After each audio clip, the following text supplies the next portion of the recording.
भूमिपूजन सोहळा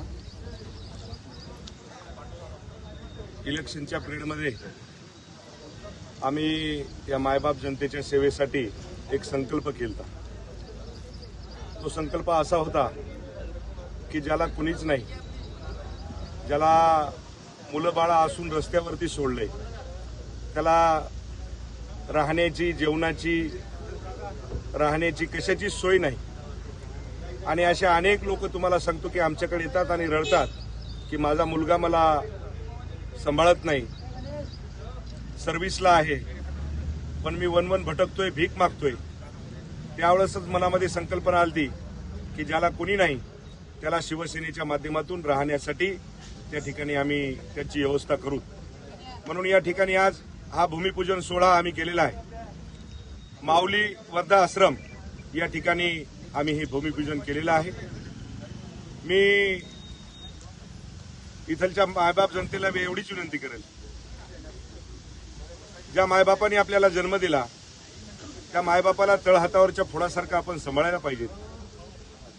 आपण देवाची पूजा अर्चा करतो, लोकांना जेवू घालतो, फटाके उडवतो, पण हे मला असं वाटते की हे करत असताना हे थोडंसं बाजूला ठेवून जर खऱ्या अर्थानं जर गोरगरीब मायबाप जनतेची जर आपण सेवा केली, त्यांना जर सांभाळण्याचं काम जर केलं, तर मला वाटते की याच्यासारखं पुण्य संपूर्ण जगामध्ये कुठंच नाही.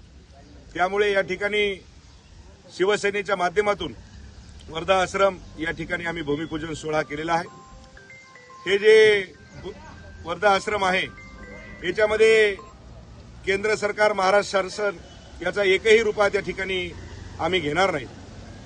मग त्या ठिकाणी सकाळचा जेवण, नाश्ता असेल, चहा असेल, दुपारचं जेवण असेल, संध्याकाळचं जेवण असेल, हे संपूर्ण तुम्हाला सांगतो की शिवसेनेच्या माध्यमातून, शिवसेनेच्या स्वखर्चातून या ठिकाणी या मायबाप जनतेची सेवा या ठिकाणी आम्ही करणार आहोत. पुन्हा एकदा आपल्याला सांगतो की या वर्धा आश्रमला गव्हर्नमेंटचा एकही रुपया त्या ठिकाणी आम्ही घेणार नाही. त्या ठिकाणी जे काही आमच्या मायबाप लोकांना सांभाळण्यासाठी, त्यांना कपडा असेल, त्यांना राहण्यासाठी असेल, हे सर्व काही शिवसेनेच्या स्वतःच्या खिशामधून या ठिकाणी आम्ही करणार आहोत.